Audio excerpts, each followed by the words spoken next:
Hello! I'm back. And if this is a random video that popped up on someone's algorithm, hello! I'm here. My name's Kobe. This is a channel where I just speak my mind through different phases in my life. I think I first started this 6 years ago now, from pre-uni through uni and now post-uni and whatever's next in the charts for my life. Lots has happened. Lots has happened. Yeah, a lot. But how do I break this down? I think the last post that I uploaded on this channel was me saying something along the lines of, I'm lost. I don't want to mock myself, but I was lost. I was in a place where I didn't know what to do with my life. Yeah. How old was I? 20 years old? Or 19, 20, something like that. And I was like, I don't know what to do with my life. And I didn't. After that video, as time went on, I got into a relationship, which was beautiful. But in the end, separate ways. We went our separate ways. And it taught me a lot about myself. Who I want to be as a person. What I want out of life, that kind of thing. I think that was a major shift for me. I think I don't like to admit that, but it was. I had to shift my life trajectory. I was wandering around aimlessly, just following the next day. I didn't have a plan, didn't know what I wanted to do. And I think that relationship woke me up in that sense, where I started thinking more broader, thinking about how I influence others and how, the actions that I make, the choices that I make, are very important, and they have very deep, what's the word I'm trying to use? Every choice that we make, every decision we make in life, it has such a profound influence, both physically and spiritually. Like, it's immense. And it can really just change your entire life trajectory, like just in a split second. And I think that scared the living heck out of me. And I learned that. But all for the goods, that led me to, I think it was one moment I sat down in silence. And, usually when I would sit down and meditate, or if you, pray, for example, you'd be like seeking something, like a feel or like a shift, something exciting, interesting. I was looking for that. And usually, but this time I sat down and I just embraced and accepted. I was content with the silence, just nothingness. And I sat there and I felt this pull to go to church. To go to church, to seek God. Something in me was saying, you need to find God, and you need to find him now. And so I got up, and I walked to a church, and it was on a random Sunday, right? So random Sunday, I think I graduated by now. Yeah, I graduated by now, and I was back home, my hometown, and I just got up, and I walked to the first church that I could find. Then my legs pulled me to. I walked quite a lengthy time. I was kind of reflecting and kind of like, deep in life, wondering where I was going, why I was walking, what was going on. And I came across a building that said, The Church of Jesus Christ of Latter-day Saints. Now, listen, I did not know what that meant at the time. Did not know what that meant. But this was the beginnings of a very interesting journey for me, spiritually speaking. I remember I was so shy to walk into that building. I was terrified. I was petrified. It's going to be a long video, by the way. So buckle up or click off. Just a pre-warning now. I guess I'll label this probably my testimony. I'll label this my testimony. And like, update from Kobe. So anyway, Church of Jesus Christ of Latter-day Saints. I was shy to go in, but I decided, you know what? I'm gonna go in. No, I didn't. I'm lying. See, I was just talking on autopilot. No, I didn't. I was shy. I was stood outside. I do this thing where like I pace up and down. I'm like, should I go in? No. Go back. Go in? No.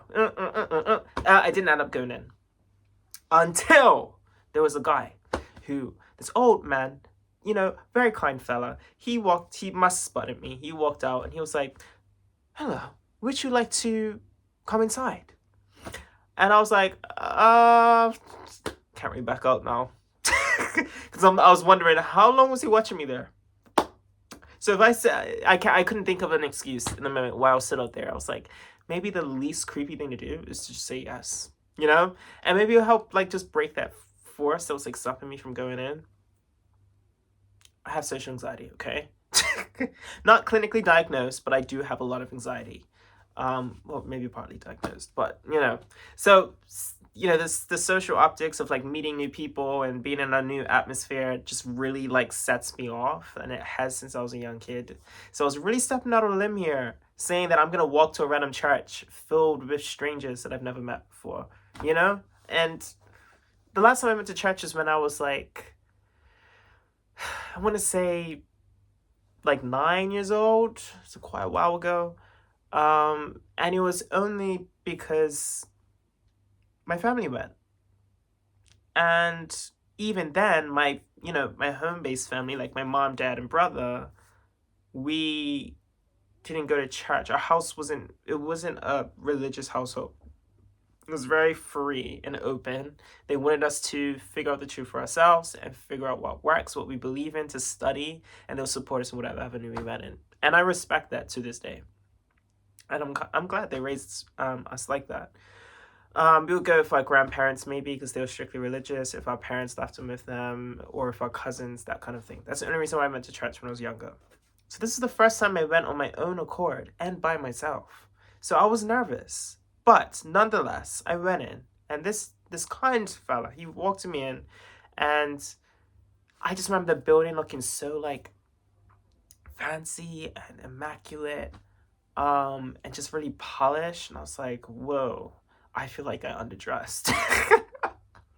I felt a little underdressed, but I embraced it. I said, let's go in and see what it's like. You know what? I changed my mind. I'm going to label this video my experience with Latter-day Saints. Sorry, guys. This is going to have to be a part series because I cannot be set down here. Or should I just do the whole thing? I think I'm just going to do the whole thing. Okay.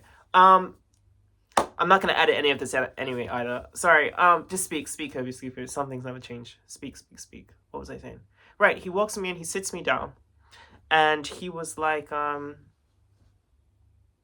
welcome to the service. He sat down next to me. He was asking me, like, why I was there, what I was getting into.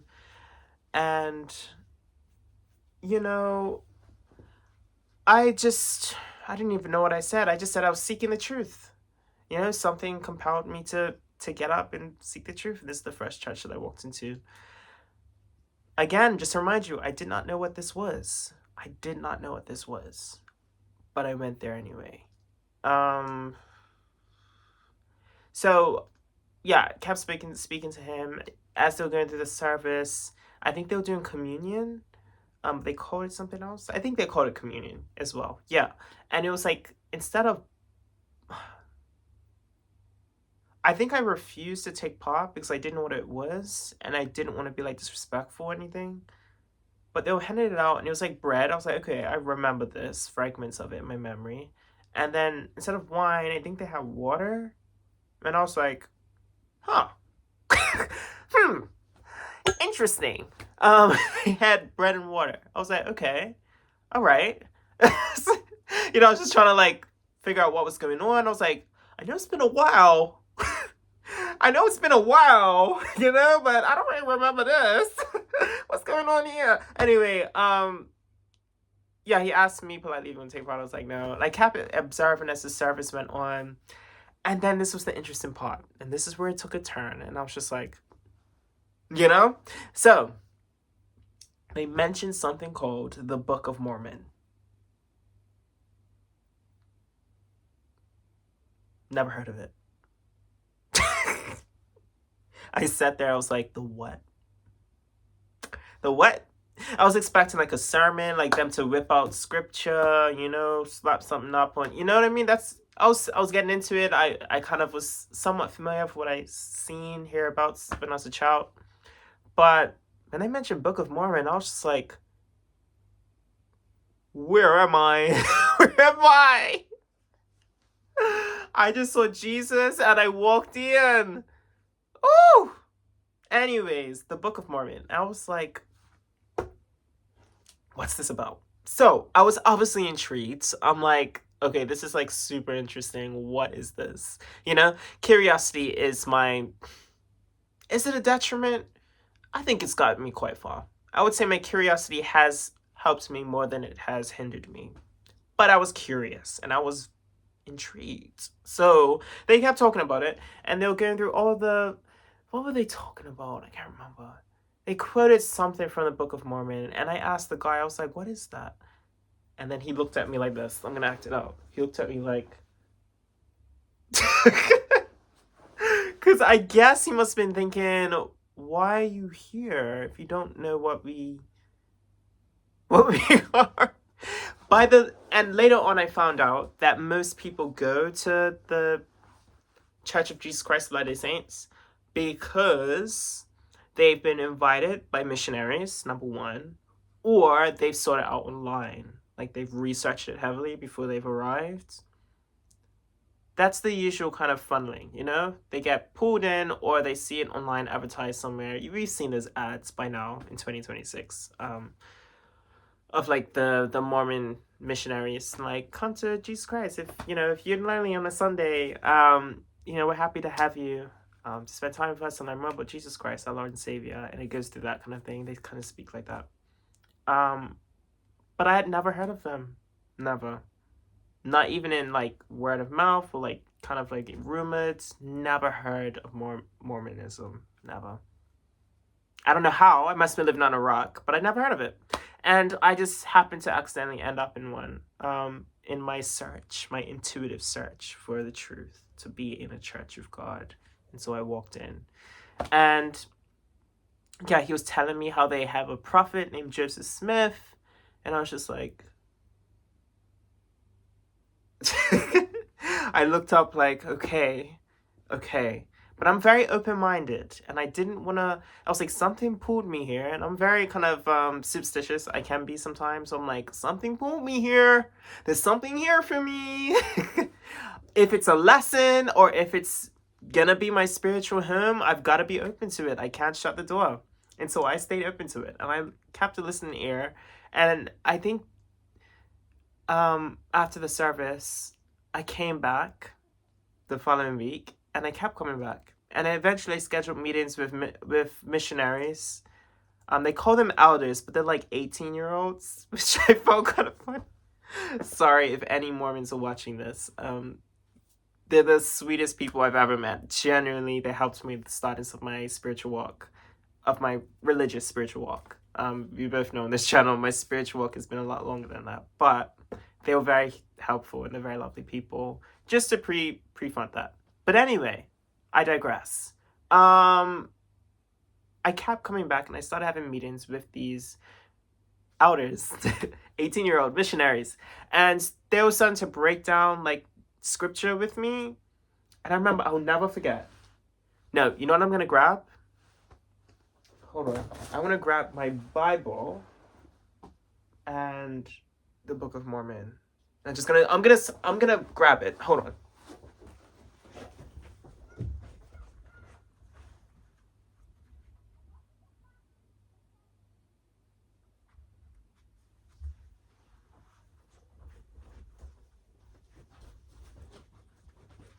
Okay.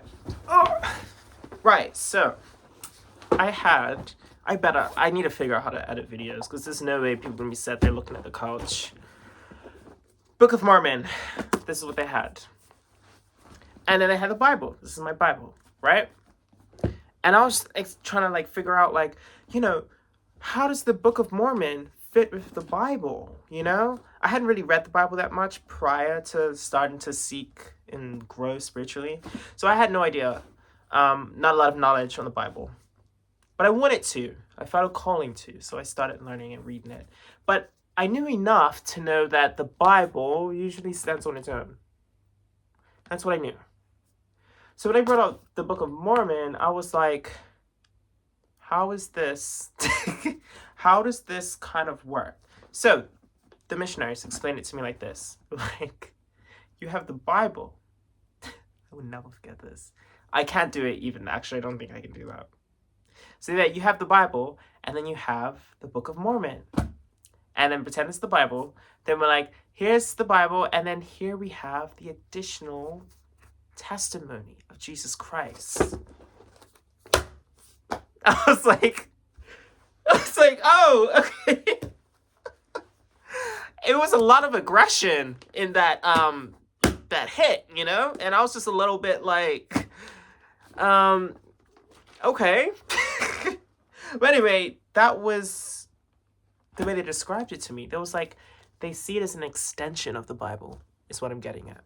And I was like, okay, interesting. So they gave me a copy, obviously, and I started reading it. Yeah. And they wanted me to get back to them about it, and from what I read, here's what I read so far, what I understand. So, someone named, girl, it's been a while, it has been a while since I've read this, hold on. So it was about like a family that was in the period of,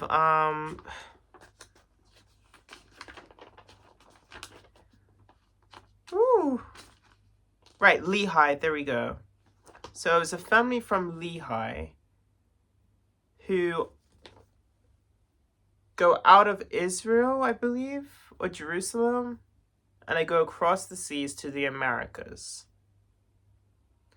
And there's this journey where God's kind of speaking to them and guiding them, and he has one of Lehi's sons, Nephi, build like a craft or a boat, similar to how he had Noah build the ark. But this boat was to carry his family into the new promised land, which would be the Americas.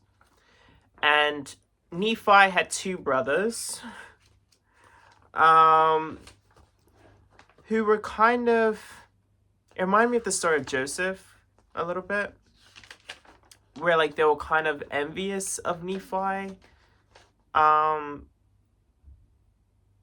Yeah, like they kind of saw that God was speaking to him and how their father Lehi treated him differently. Oh my goodness, I didn't realize this till now. It was a lot like the story of Joseph and his brothers and how he spoke to him, and, you know, there was something special about him, you know, and his purpose and line of work. So anyway, his brothers were similar like that. So they kind of, I don't know, they challenged him a lot and got angry a lot. I think tried to harm him or kill him once, like a beast or something. And you see these patterns throughout the Book of Mormon, I found personally. A lot of it, even the language, is just very biblical, like King James Version biblical. And the person who wrote this book would be Joseph Smith, their prophet. And it just felt like how do I put this without being offensive?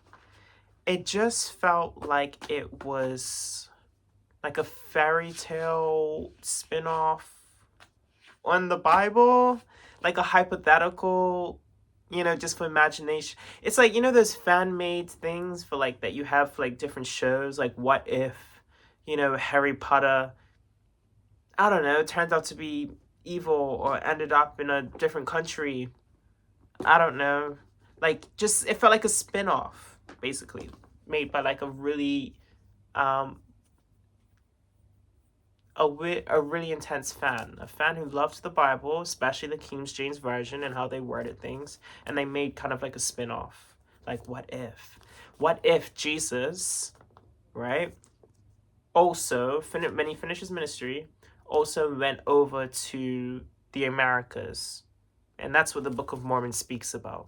How there's loads of tribes that formed in the Americas, and how Jesus eventually came down they spoke about how, when Jesus was crucified, how there was like um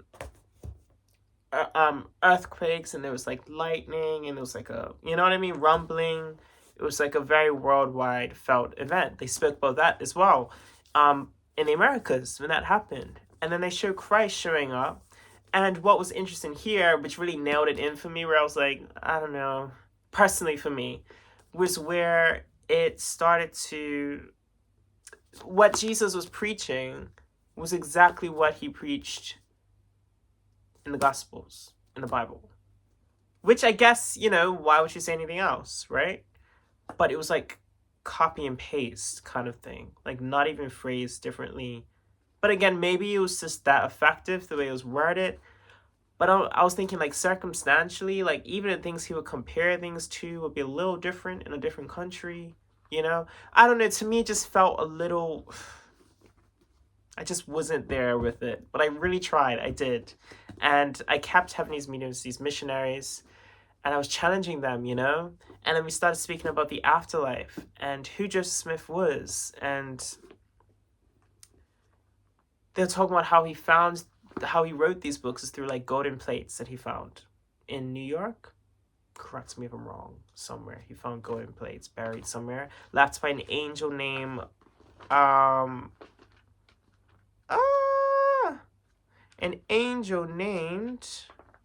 Moroni, I think. Yes, Moroni. An angel named Moroni. And it has an image here. Sorry, this is like dragging on a little bit. So it was left by an angel named Moroni. And that's the image that's in the Book of Mormon. And he left these golden plates buried in somewhere for like someone in the future to find, to dig up. And Joseph Smith got a message from God to dig up these golden plates. And that's how he was inspired to write the Book of Mormon. Now, what was interesting is that these plates were not...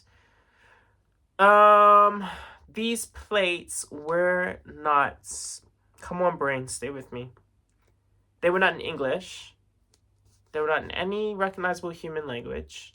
They were very strange, like a language that came from above or beyond.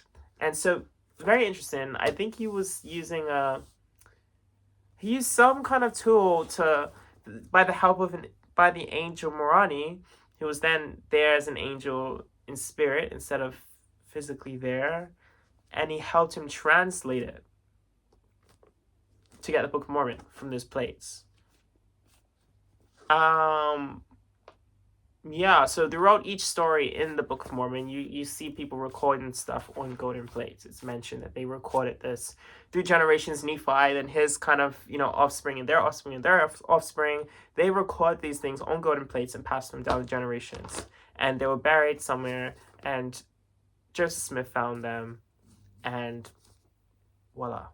That's how you got the Book of Mormon. And they take this hand in hand with the Bible, and they say that it is an extension of it. And I found that interesting. I did. But at this stage, I was like inspired to read the Bible and study it in more depth. And I started to question if that was why I was brought here. That I wasn't, the way my parents raised me and the way I wanted to seek God, keyword, I realized it wasn't going to come easily. That I couldn't just walk out there and just go along with it, get into that routine of like smiling and saying, going to church just by tradition and just coasting by my entire life. This kind of encouraged me to be challenged and to really figure out what the truth is and not settle with that,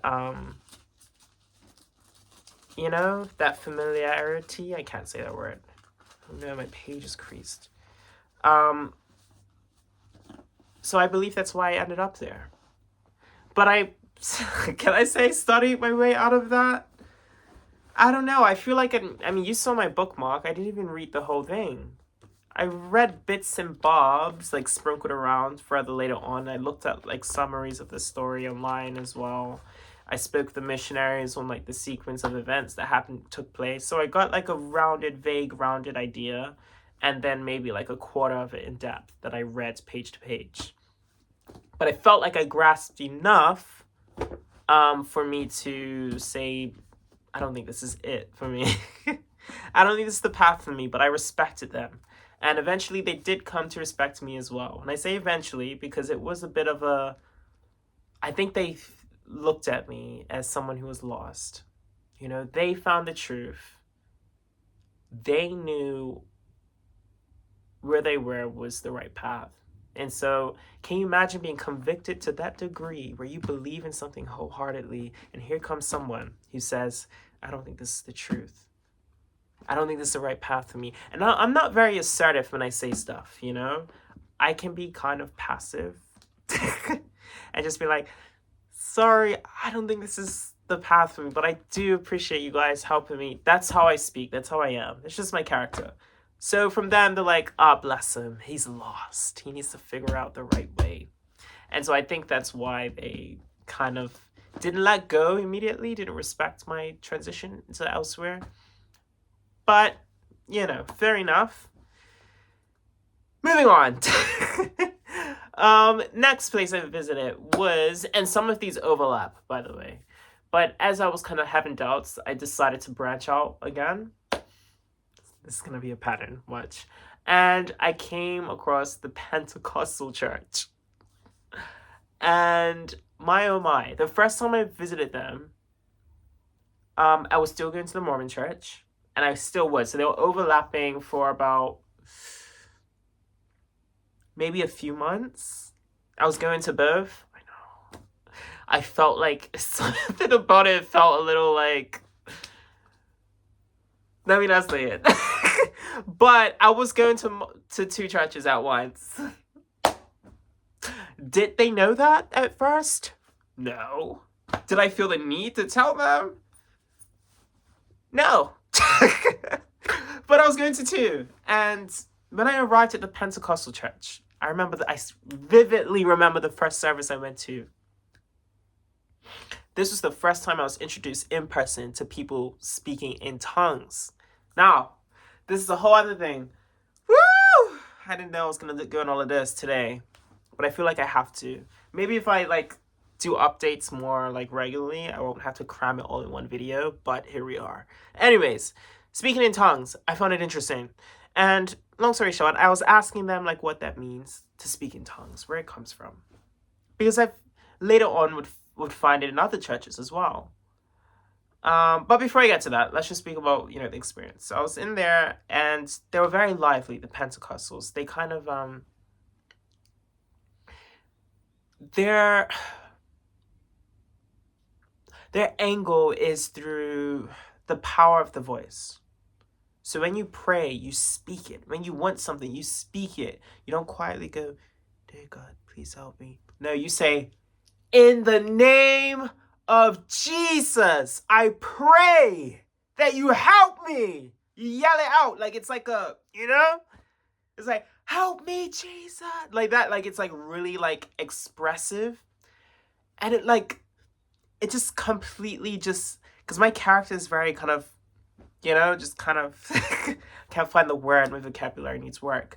But you get what I mean. I wasn't used to that. I wasn't expecting it. And contrasting with the Mormon Church, they're the complete opposite, where they're super quiet. You could hear a pin drop. But here, the Pentecostals, there was clapping, there was dancing, there was yelling, there was speaking in tongues for long periods of times.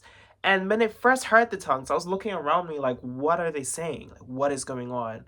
And I was a little freaked out, a little bit. I'll be honest, I was a little freaked out. And I was thinking, is this from God? That's what I was asking myself. And so that sent me down a rabbit hole of researching where that came from,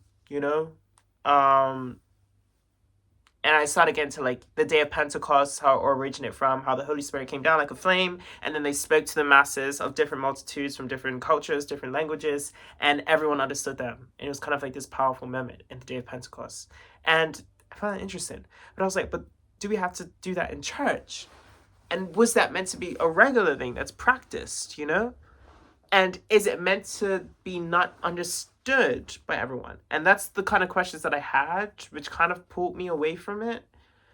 And there were moments where people were praying for me when I'll go to I my love for the Pentecostal Church is deep, okay? I just want to preface that as well. All of these churches that I've visited, and I'm not just trying to cover myself in case they see this video, but generally all the churches that I've visited have really been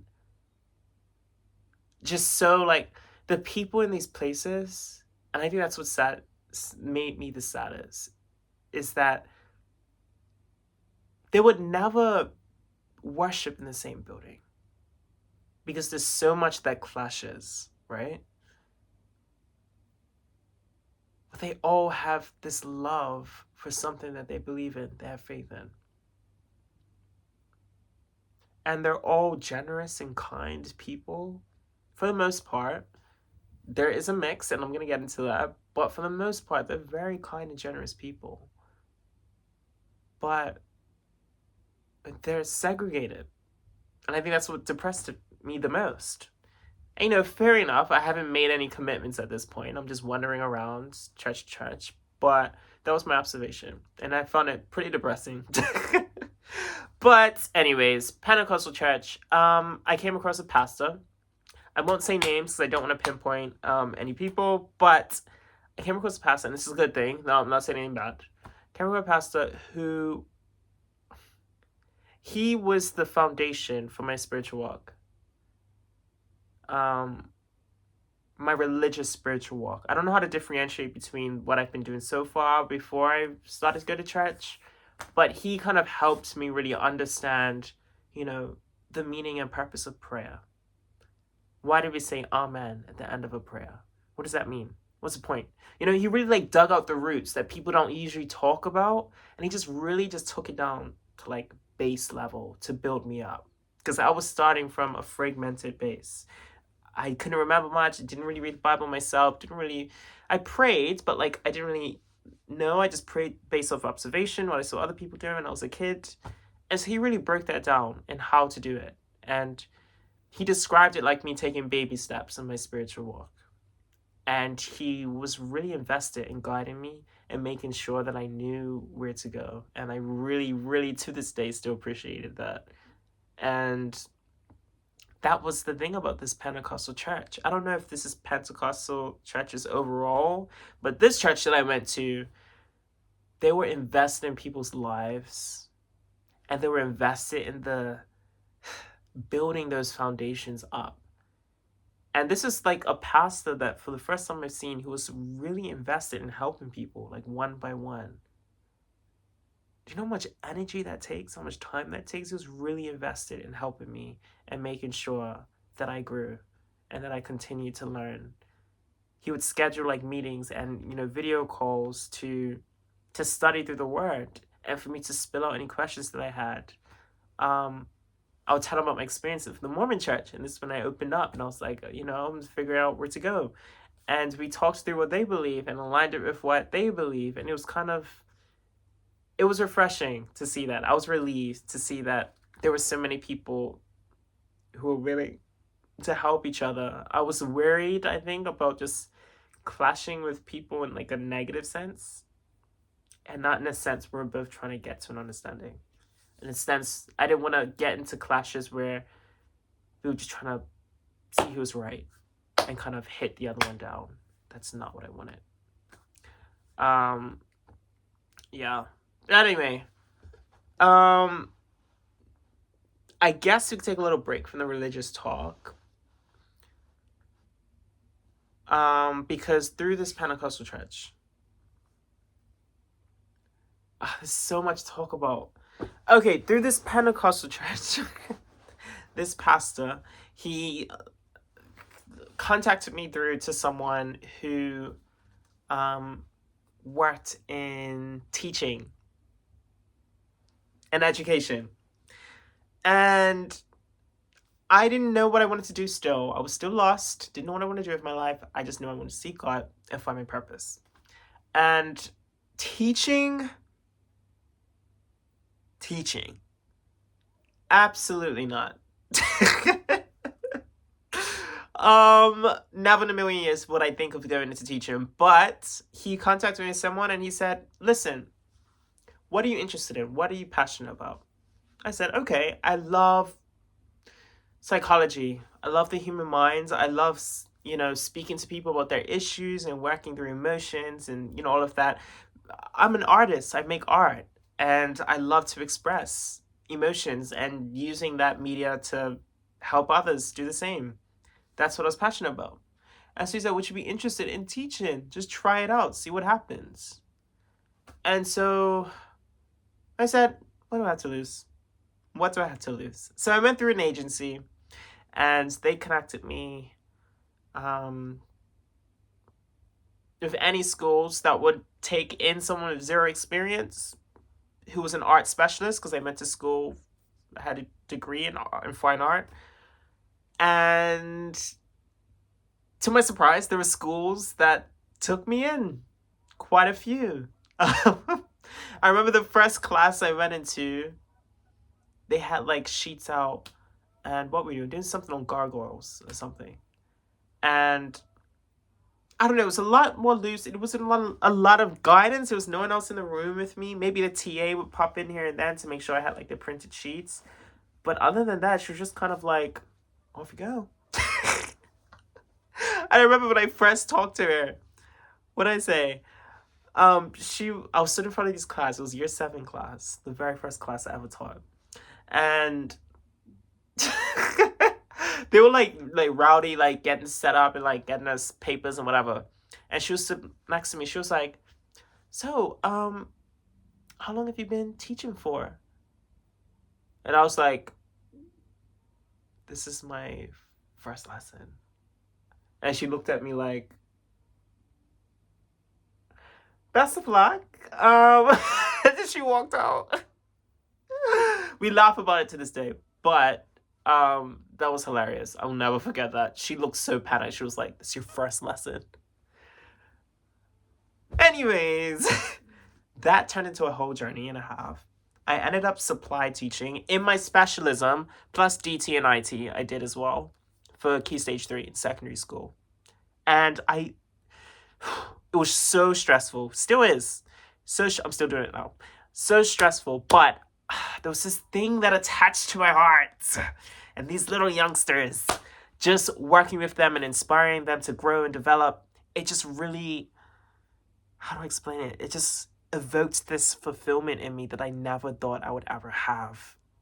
I never thought I'd ever have it. And even though I was stressed, it kept bringing me back. I kept wanting to come back. I never once thought, let me venture off and look into something else. I just was stuck on this. I just kept coming back, and every time I'd have an awful, dreadful day because the kids would just be drilling my head against the wall, Not literally, but it felt like that sometimes. They would be challenging me, right? As they do, naturally. And I would be stressed. But at the end of that long, tired day, I'll get some Subway. Oh, that rhymes. I'll catch a bus home, and I'll be reflecting like, next time I should do this. I'll do that. Oh, they did that. I was conspiring, trying to figure out what could I do differently. It was like a little game. I was like, that didn't work, so I need to do something differently. And I was motivated by that drive. Somehow it just kept me going. Yeah, and that's how I ended up in teaching. And the school ended up, I ended up connecting with the school really well.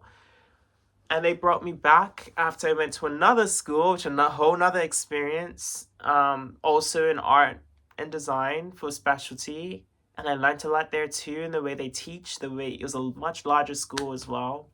But I got brought, after that contract ended, I ended up at the first school again, and I taught there for a whole year. I had my own form, which I will never forget. I love them so much. Oh my goodness. My first year 9 group, 9 KML. I will never forget them. I hope they're doing well now. I really do hope they're doing well. They were the first form group that I had for a whole year. And the very first time I had them, I think they had supply teachers like back to back. much. Oh, they had supply teachers back to back. So they weren't used to having like a familiar face. So when I got there, they were all over the place, right? Because I was just another new face. But they saw that I kept showing up. My face was still there. I was still there. And eventually, I started getting attached to them. They started recognizing me as their teacher, as their form teacher, or form tutor, whatever word you use. And, we started making some pretty cool memories that I have in there. Some days that were awful, some tragedies as well. But through all that pain and all that joy, it was beautiful. I really enjoyed it. Yeah, the way I described it was like a dysfunctional family. That's what it felt like sometimes. Yeah, the day I had to leave, because that's the thing about supply teaching in general. Eventually you have to say goodbye. And you gotta depart, whether it's you or it's them. That time comes. And the time came. But it was for me to depart, because at that point I decided to start training. Start training to be a teacher. And I had to say goodbye, and it was emotional, of course. I think my last day I did a teacher's race as well, so I was running with my baton, and the whole row of students were cheering. I was like, oh my gosh!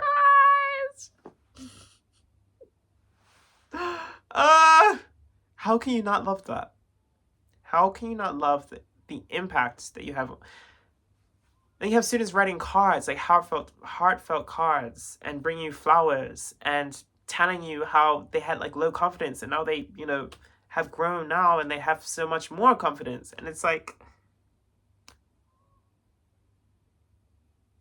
felt like the skills that I had to develop, and I had been developing all my life, everything that I had to offer, it wasn't for me anymore.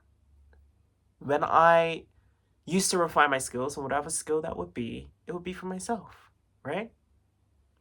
I wanted to improve, be better for myself, for my own benefit. But now I was learning, I was practicing, not for myself, but for these young minds, these young people who I wanted to invest and pour that into. That was my inspiration. That was my motivation. Motivation. That was my motivation. And so I would never turn back. As stressful as times get, and I did reach a stage where I was getting burnt out, because since uni days I was working on a motor. I do this thing where I procrastinate a lot. And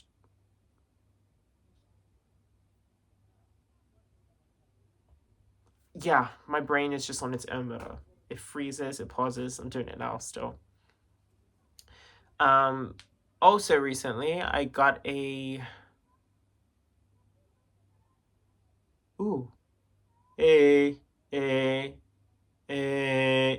Sorry, the guitar's ringing. Sorry. You know when you sing at a certain pitch and the instruments ring? Anyways, I forgot what I was talking about, but... yeah, teaching, lovely, love it.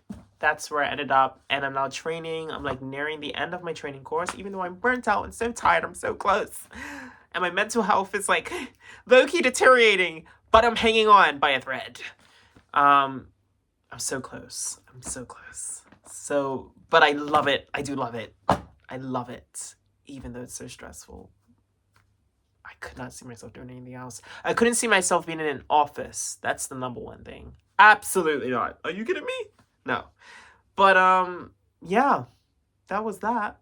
In terms of professionalism, career-wise, it was all kickstarted by my pastor in the Pentecostal Church.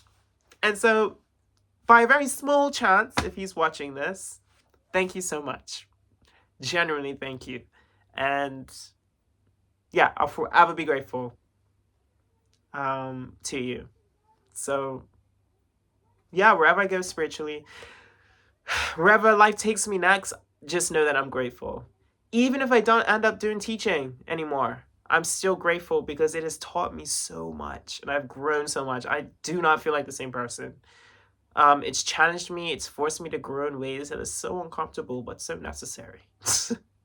And yeah, I'm just grateful to have that opportunity come by me. And I do think, some higher forces where I play. Absolutely. So, yeah, that was Pentecostal Church. Back onto the spiritual talk.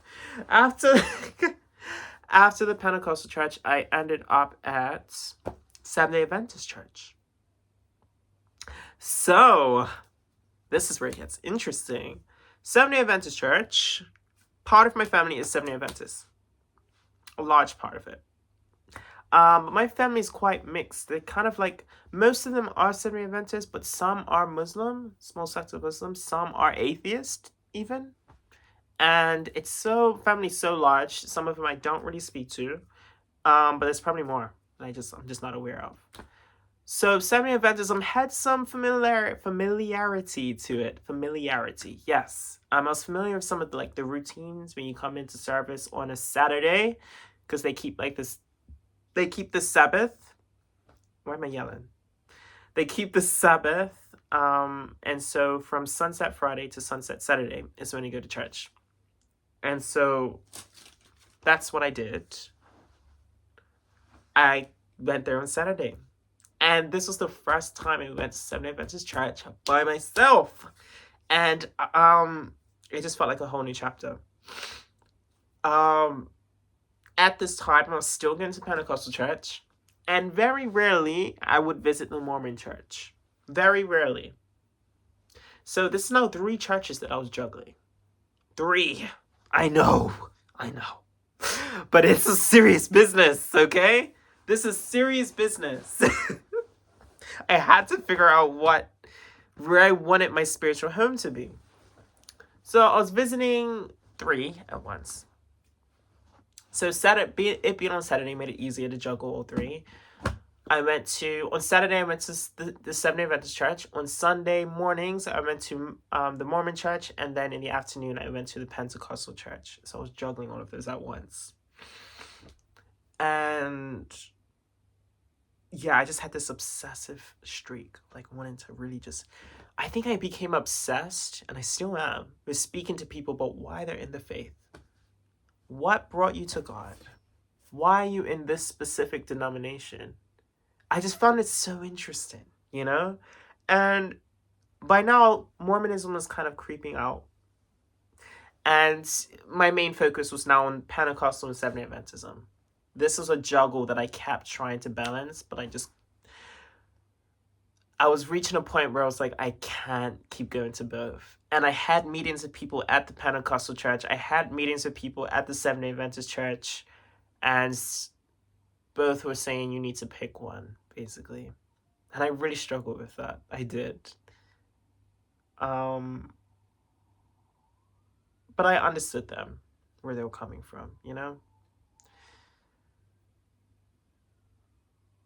To explain the Seventh-day Adventist experience in more detail. When I first arrived to them, I'm so sorry, this is so fragmented, by the way. I'm a really horrible storyteller. But anyway, when I first arrived to the Seventh-day Adventist Church, they were doing it was right near New Year's, I remember. And they did a sermon. There was a sermon on the end times. And this is interesting because just this weekend, there have been sermons. There's a service from someone who came over from America, who then came into the UK. And he was speaking about end times, the end times, what it will look like, what to look out for, what you need to do through a Seventh-day Adventist lens. So this sermon, because it was New Year's, was basically saying, we know not the hour. Yeah, we know not the hour. He might call you again.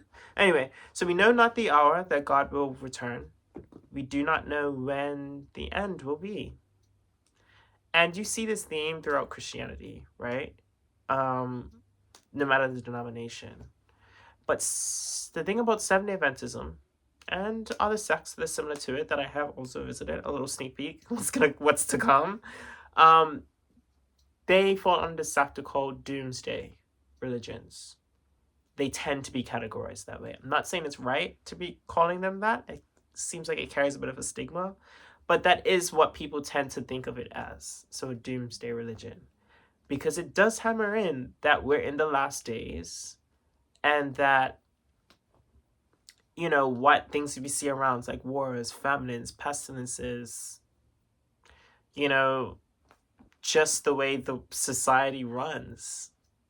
And we're called to get out of Babylon. And this reaches into something they believe the three angels. I'm really hesitant about going into this. Because one thing this is what I respect about, I told you what I respect about each, but what I respect about Seventh-day Adventism is that they dive into their Bible. They will study their Bible. So if I'm up here saying something and it's not, you know, fully accurate, they'll come for me. And they'll best believe they'll correct me. So I'm being careful here. But yeah. That's I forgot where I was. The end times, get out of Babylon. I'm gonna keep it vague just to avoid any, you know, because I'm still learning. But get out of Babylon, and recently they're talking about getting out of the city and into the country to prepare for the end times. So it's getting out of basically the secular world. You shouldn't have any distractions that take you away from focusing on God. And in the end times, we need to be prepared to be cut off, to have something called the mark of the beast that will come along, a false prophet, someone who will call themselves Christ, but they're not actually Christ.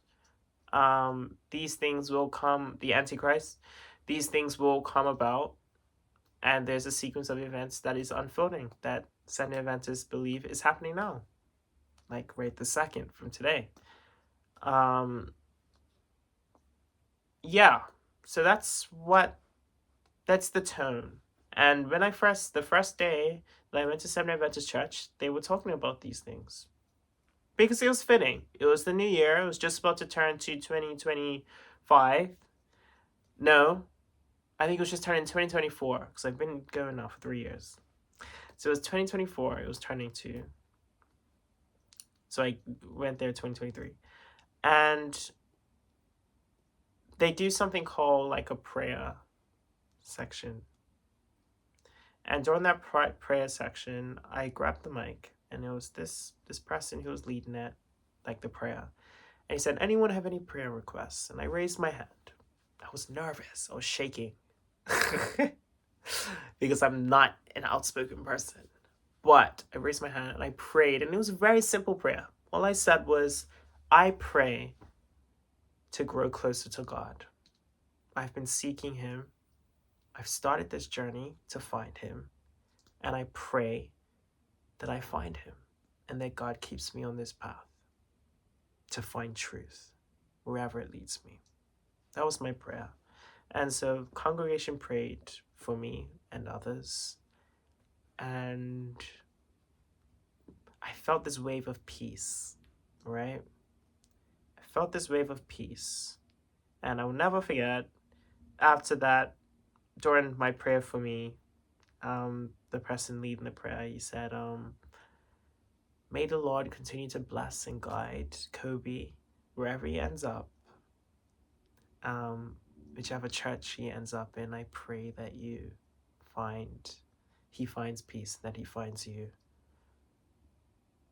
And I just thought that was so humble.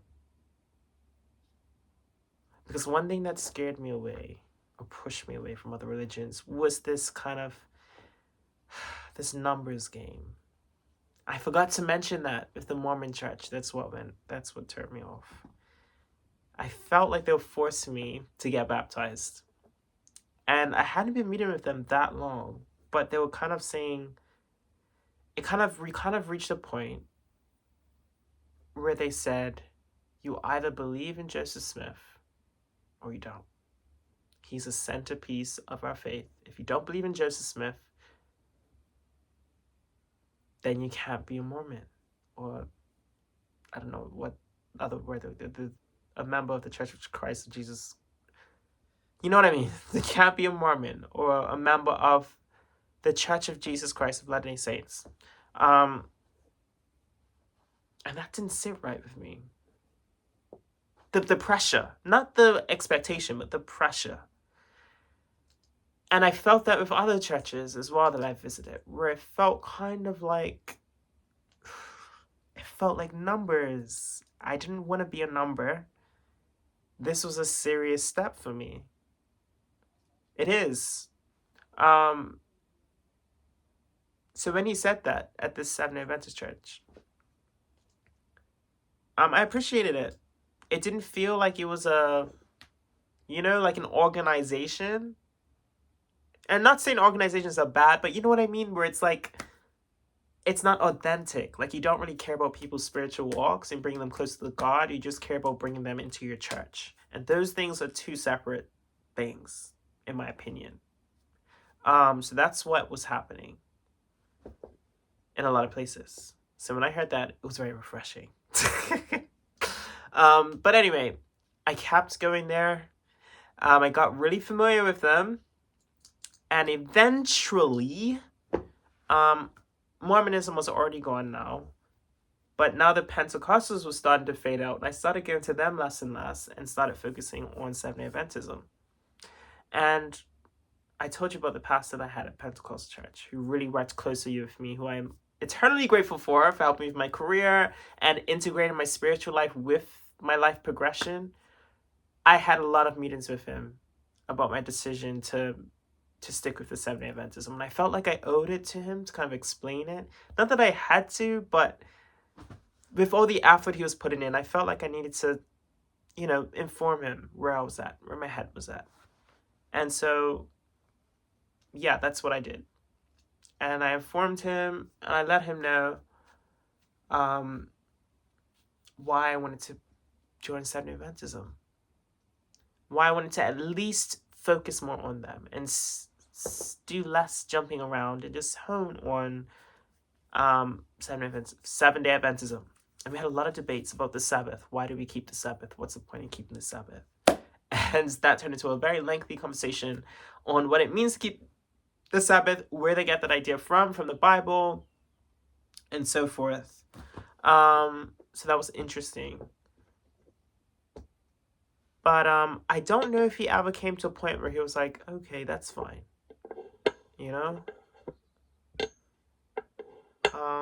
To me, it felt like, again, like it felt like he saw me as being lost. And this is where that conviction is, where you believe something. And I try to look at it through that lens, where you see someone come in and go a different way. If you wholeheartedly believe in something to be true and you see someone come in and then go the other way, I get it. I get how that looks. Like they've completely thrown their life away. Like they're going down the wrong path. I see that. So I don't know if he ever understood my side or why I chose that, but he's still supportive. Even if he didn't understand. The church that has, to this day, has grown exponentially, which I'm so happy about. I ran into a few people from that church today. They're like, when are you going to visit? They're that kind of people. Like, they're my spiritual family. And so are the people now at the Seventh-day Adventist Church. I think of them as my spiritual family. But yeah, so I started getting close to Seventh-day Adventist Church. And then, at this rate, started joining the choir when they first, and this is where I was like, this is God's timing, because they started the choir at the Seventh-day Adventist Church like a few months after I first started going. And I was like, have you guys never had a choir before? And they're like, no, we had choirs, but they never had an established like church community choir. And I was just like, okay. I love singing. I love singing. Singing is like my entire being. I love music. I just love, it's that part of me. I was already gravitating towards Seventh-day Adventism, but when I joined the choir, And when I was singing with them, through every stressful week that I had at work, that was what I looked forward to, was to sing. I just loved it so much. It just brought a sense of joy in me that was like really deep and profound. This video is getting long, child. And I've been skimming. I mean, this is what you got for trying to trim in, what, how many years? 5 years into one video?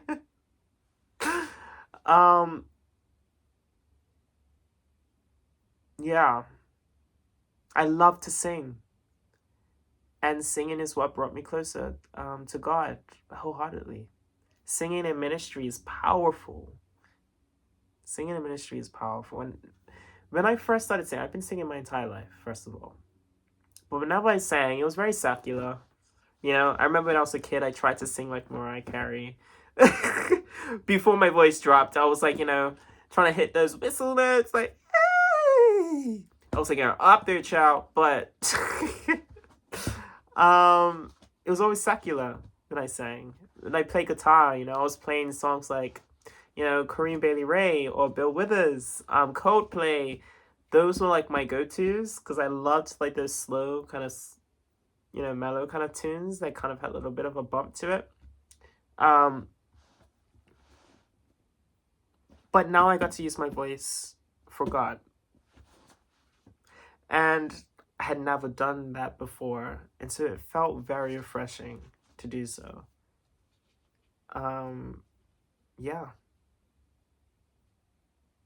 So I joined the choir right when they first started one at this church. And I was over the moon, of course.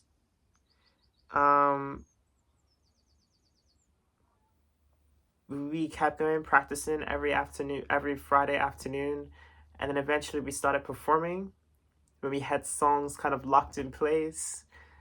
And we started building up kind of like a list of songs that we've learned and it's like we've nailed. And then there was this certain day after performance. And after the performance, I was in my suit, you know, all dressed up nicely. And I went into town and that's where I ran into... There's a red bird. It's a small red bird on the window. Anyway, I ran into Jehovah's Witnesses in town.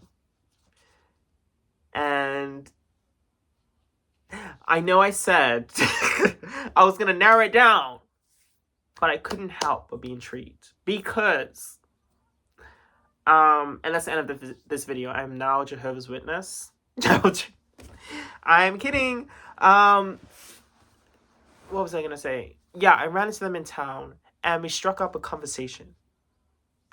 And I can't even remember fully what we were talking about. We were just talking about things related to the Bible and, you know, where we ought to be in this life and what we're meant to do. And I just had a load of questions funneling out of me. And I was pulling out like scriptures. And this is when I realized, hold on now, I've learned a lot. Because the things I was like saying in response to this person who was at like the Jehovah's Witness stands were things I could not just off the top of my head right now just recall. It just kind of funneled out of me. And I was like, I didn't even know you were in there. I didn't even know I knew that.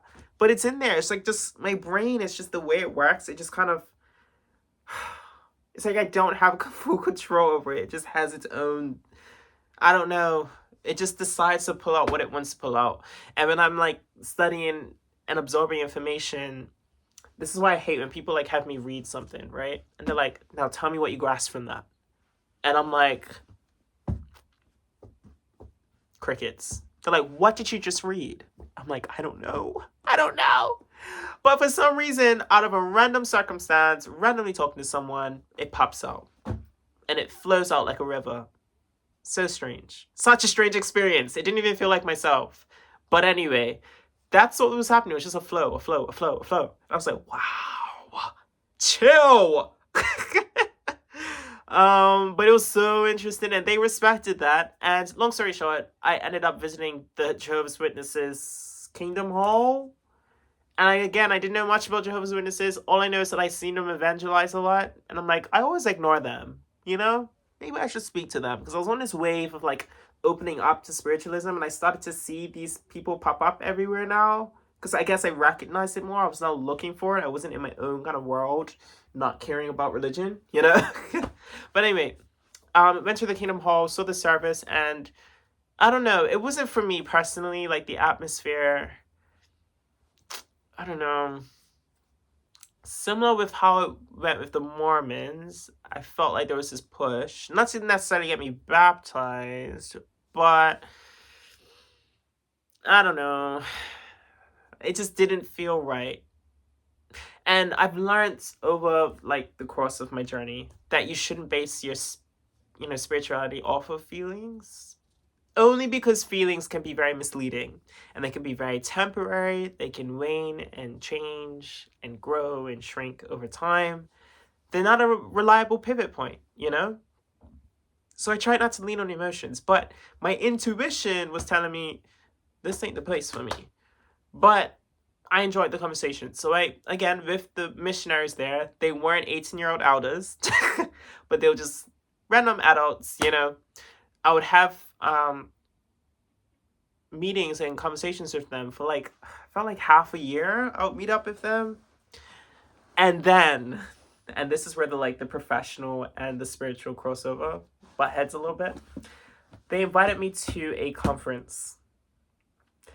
And, oh, what is it called?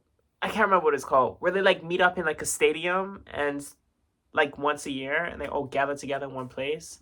So I went to this at a convention. Jehovah's Witness convention? Maybe? I don't know. If anyone here is Jehovah's Witnesses, just clarify. But anyway, I'm gonna figure out how to add timestamps on this, by the way, so it's like broken up. Anyway, so I went to this convention, Jehovah's Witness convention, and they were talking through like the story of Jesus and when he was born and why. You know, I've had conversations about them about like why Jesus wasn't born on a cross, but he was born on a stake.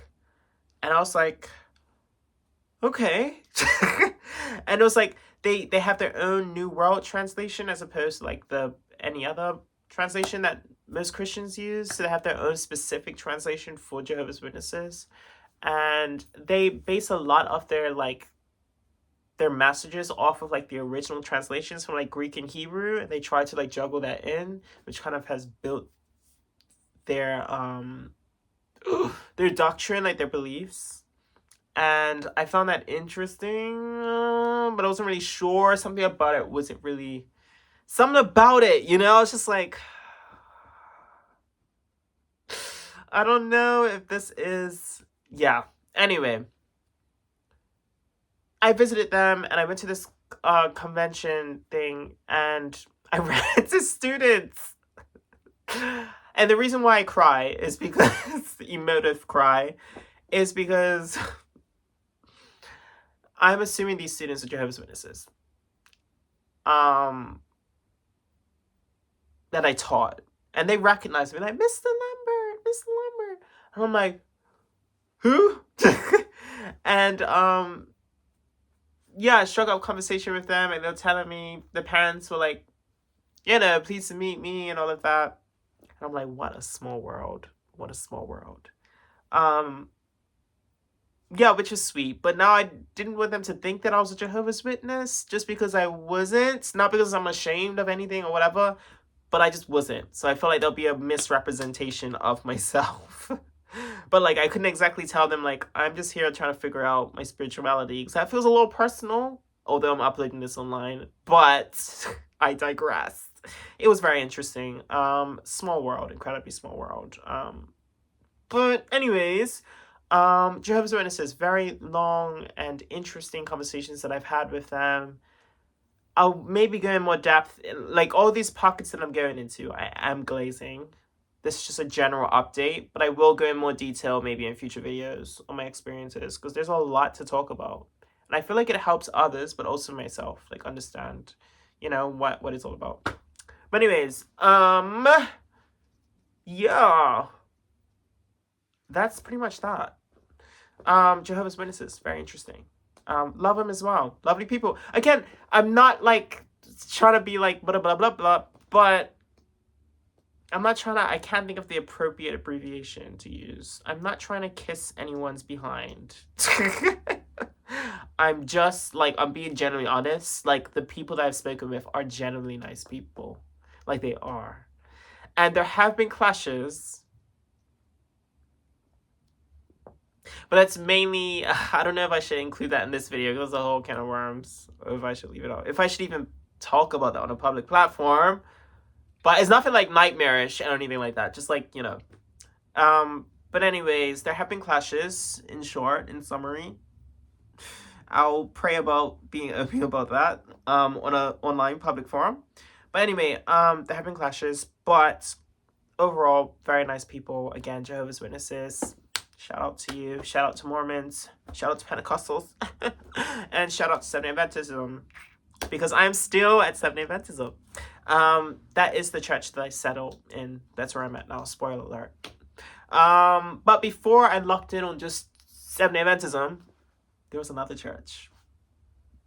And this one is interesting because I don't know if I should say the name because it feels like a very niche church. But the branch, I'll tell you the branch, it's Charismatic.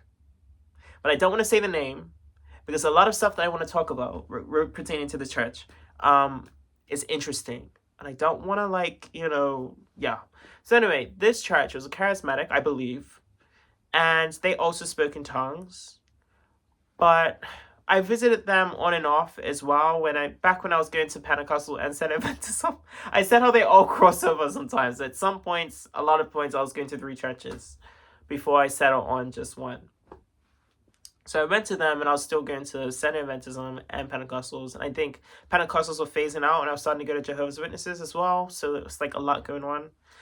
Very busy years. But yeah, I found them, they were nice people and everything, and they were very supportive, very organized.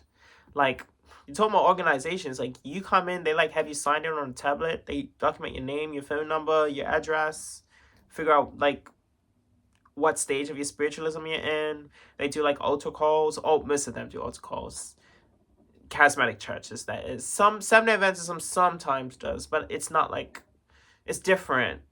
But anyway, they do altar calls, and then when they say, anyone to give their life to Jesus Christ, is kind of what they do, And sometimes they may get the keyboards playing.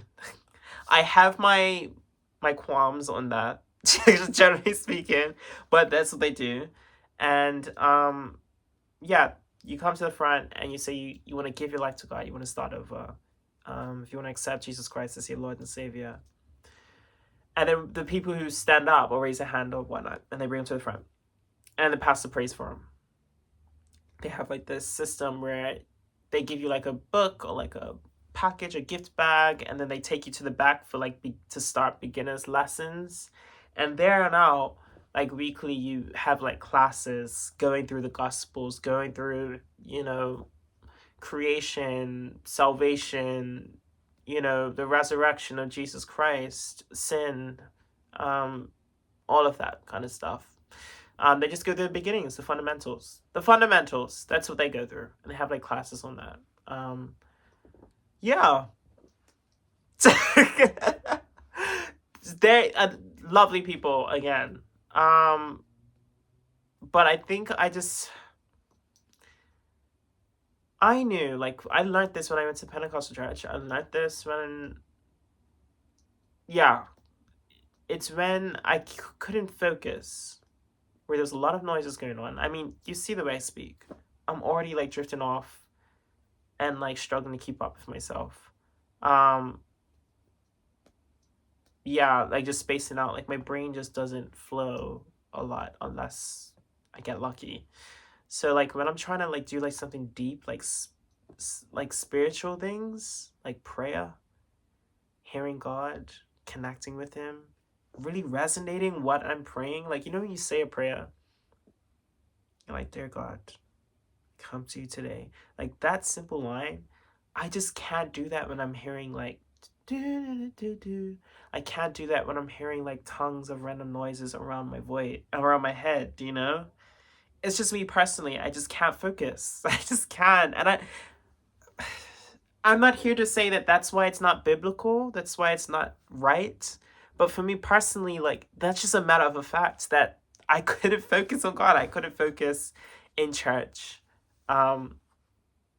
When I'll pray and say words with the pastor, I'll just be praying and saying it. But I couldn't focus. And that's just me being honest. Again, I don't know if it's biblical or not yet. I'm still researching these things. But I told him that. I told the pastor that. I said, I can't focus. Music's too loud, too much noise going on. I can't focus. And I said that to other churches as well. And I don't know if he took offense to that. I feel like he took offense to that because yeah. But, yeah, that's what brought me out of that. There's a lot of more interesting, like, stories pertaining to these churches that I'll get into, like, more depth in maybe different other videos. If there's any in specifics that you want to know more about that I experienced, then I'll prepare, like, a proper video on those. But for now, this is just a general update on where I'm at. I'm still now at 7-day Adventism. Reaching a stage now where I'm getting closer towards baptism. But there's a few things that I need to study. I need to have resonate with me 100%. No matter what church I've been through, that's been my stubborn nature, is whenever baptism is around the corner, I'm hyper vigilant, hyper kind of aware, observant. Like, are they forcing me into this? Is there an agenda? You know? What I hate is being a number. I'm not a number. I'm a soul. I'm a living person. And this is a very serious and personal journey. Spiritual walk is very personal, very serious. And for me, I don't want to say it enrages me, but it does. It enrages me when people use that as like currency. Like, they treat people like products, you know, and they use their emotions to manipulate them. And I see that a lot in religion. And I don't want to be a victim of that. It's why I respected the Pentecostal pastors, because it didn't feel like there was an agenda. It felt like he was invested in my spiritual walk. He didn't have those meetings with me because he just wanted another member as another number added to the church. He had those meetings because he saw someone who was seeking God, and he knew he had the tools to help that person grow spiritually. At least start the foundations, even if they didn't stay at that church.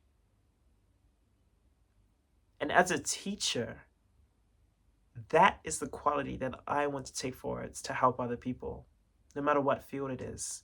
I don't want to use people. I want to help them. And spirituality is not a transaction. It's not a worldly transaction. It's personal and it's serious. And people are not numbers. People are people. And that's just what I'm aware of. There's a lot of other things to talk about pertaining that in a lot of more detail that I might get into in more detail in like other videos. But this is just a general update on what I've been up to this point in my life.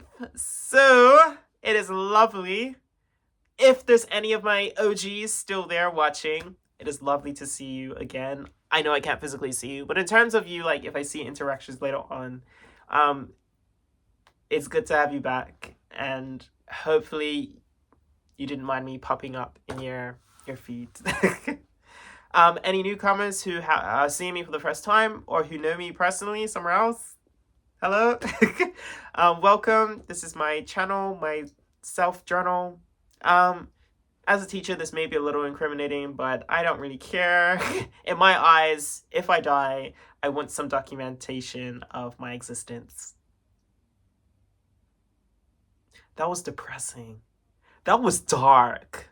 Let me log off, child. Peace and love, guys.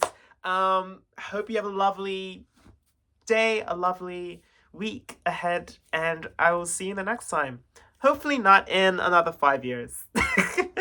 I do intend to go in more depth of the experiences I've had, because I think it's very important to share those. But anyway, yeah, also, can we just get in how long the hair has gotten? For those of you who want to see, who have been here since I had my afro, it is long. It is long. Wait, let me take it out, like the full scope, and I'll just show you. Hold on. It is long. So I get in there. Woo! It's not heavy. When it's wet, it's really heavy. But when it's dry, it's actually not that bad. It's not that bad when it's dry. Yeah, there's me. It's been real. Until next time, folks. Peace out.